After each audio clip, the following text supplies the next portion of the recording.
you know oranges played a pivotal role in the colonization of Puerto Rico? So Puerto Rico was once under Spanish control, but after the Spanish-American War of 1898, Spain gave control of Puerto Rico, Guam, and the Philippines to the US, essentially making them US colonies. This is one of the first times the US was colonizing lands that weren't actually part of the North American continent. And that posed a few questions like, how are these new islands going to be governed? And are the locals of these islands, mainly non-white people, now US citizens? This is where oranges come into the picture. So some guy was basically importing oranges from Puerto Rico to New York and had to pay a huge amount of import taxes, like way more than he expected to. And he was like, hey, why am I being charged this much when Puerto Rico is supposed to be part of the US and under the Constitution, import taxes among US states are supposed to be 1 cent price. But the Supreme Court didn't fully agree. In a narrow vote of 5-4, the Supreme Court ruled that when it came to economic and policy issues, the Constitution didn't apply to Puerto Rico and other territories. This case, Downs versus Bidwell, was part of a series of cases known as the Insular Cases. Collectively, these cases created loopholes in the Constitution by splitting up newly conquered territories into two groups.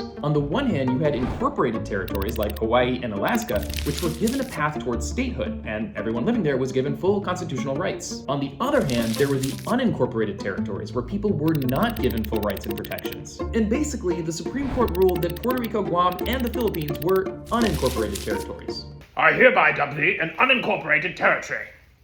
They also went on to describe the people of these lands as alien races and savages. Mind you, these were the same judges that ruled that segregation was legal.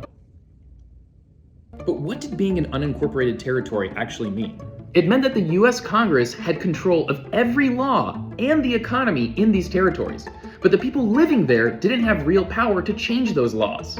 In other words, they couldn't vote for anything, and they didn't have the power to eventually become a state or an independent country. This whole case about the oranges, and the other insular cases like it, made it clear that the US was using these rulings to keep a tight grip on Puerto Rico and its other new territories. Almost as if it was trying to colonize these places without using the word colonization.